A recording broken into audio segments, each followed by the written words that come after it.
حضور نے فرمایا آؤ میں تمہیں پچھلے زمانے کے ایک ایماندار نوخیز ولی اللہ کی بات سناؤں۔ پچھلے زمانے حضور نے فرمایا پچھلے زمانے میں ایک بادشاہ جادو کے زور پہ حکومت کرتا تھا۔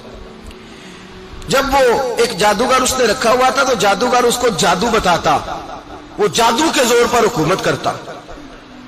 جادوگر بوڑھا ہو گیا تو کہنے لگا بادشاہ کوئی نوجوان میرے پاس بھیج دے، اب میں بوڑھا ہو گیا ہوں، میرا پتہ کوئی نہیں کب مر جاؤں۔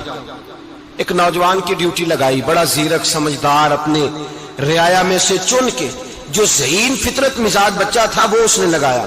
اللہ کے محبوب علیہ الصلوۃ والسلام فرماتے ہیں بچہ جادو سیکھنے لگا، وقت گزرنے لگا۔ بچہ جب جادو سیکھنے جاتا تو رستے میں ایک راہب بھی تھا جو انجیل جانتا تھا، وہ اللہ اللہ سکھاتا، لوگوں کو حضرت عیسیٰ علیہ السلام کی تعلیمات سے آگاہ کرتا۔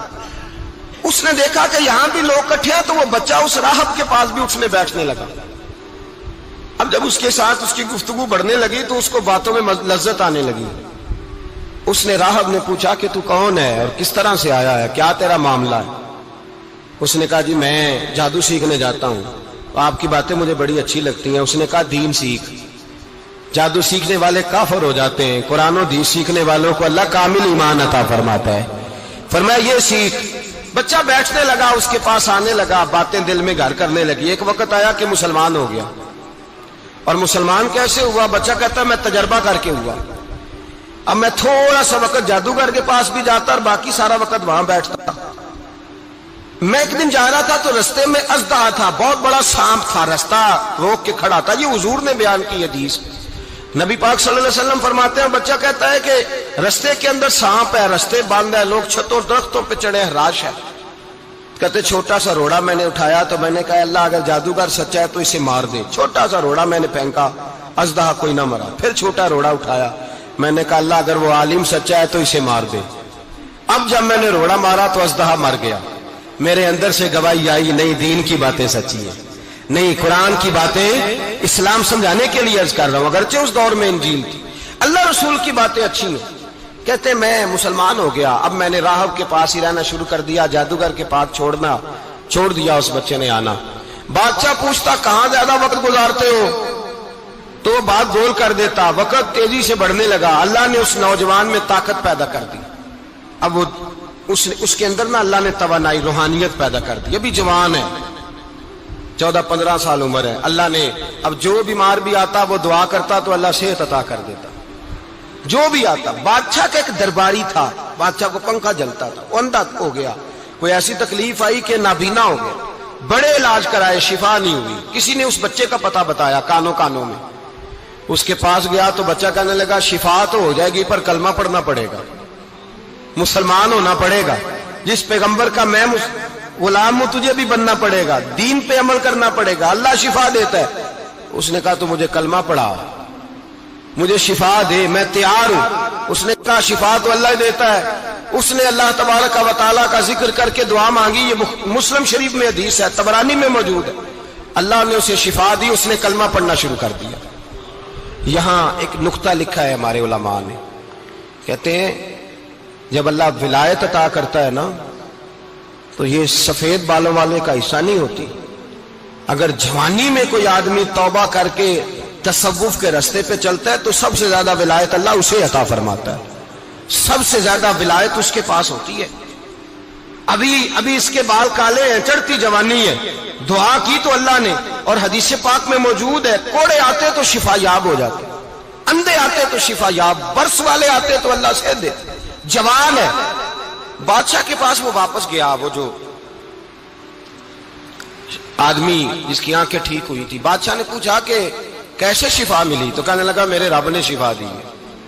بادشاہ سجدے کراتا تھا، اپنے آپ کو منواتا تھا معاذ اللہ، کہنے لگا میرے علاوہ کون رب ہے؟ اس نے کہا وہی رب ہے جس نے تجھے پیدا کیا ہے، اور وہی رب ہے جس نے مجھے اندھے کو آنکھیں دی ہیں، وہی ہے میرا مالک۔ کہا اچھا تو مجھے نہیں مانتا؟ کہا نہیں میں اپنے رب کو مانتا ہوں۔ بادشاہ نے اسے سزا دی، ستایا، اس نے بچے کا پتہ بتایا، پھر بچے کو بلا کے ستایا تو اس راہب کا پتہ بتایا، راہب بھی قتل ہو گیا، نابینا بھی قتل ہو گیا۔ بادشاہ نے کہا سپاہیوں سے اس بچے کو لے جاؤ اور پہاڑ کی چوٹی پہ جا کے نیچے پھینکو تاکہ مر جائے۔ بچہ پہاڑ کی چوٹی پہ گیا تو ہاتھ اٹھا کے کہنے لگا یا اللہ میرے لیے نہیں اپنے لیے، میرے لیے نہیں اپنے لیے انہیں اپنی قدرت کے جلوے دکھا. میرے لیے نہیں.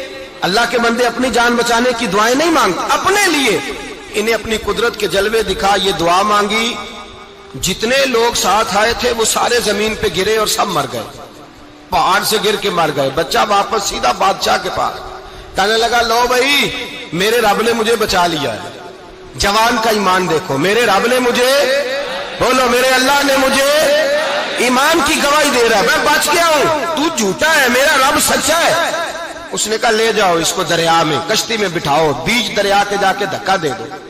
بیٹھے کشتی میں, دریا کے بیچ گئے, اور جب جا کے وہاں اس کو دھکا دینے لگے تو اس نے کہا اللہ میرے لیے نہیں اپنے لیے انہیں اپنی قدرت کے جلوے دکھا.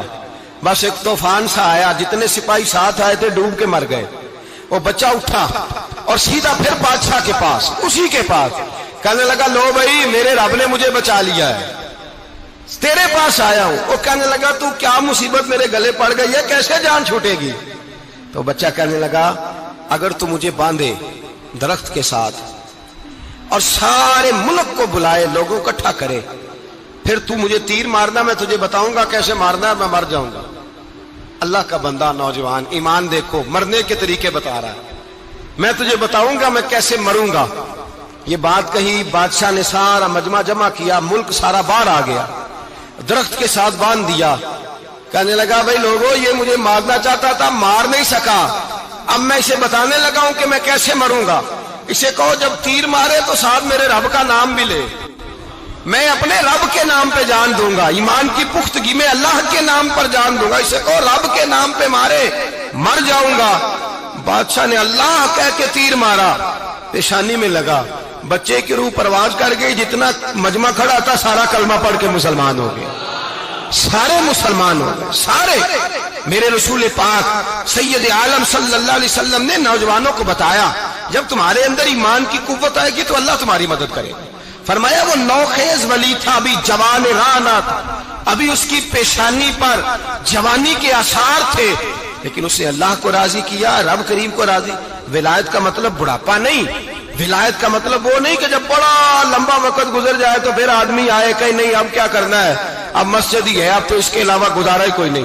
تو اس وقت کا آنا اللہ کی بارگاہ میں قبول تو ہے, لیکن شاباشی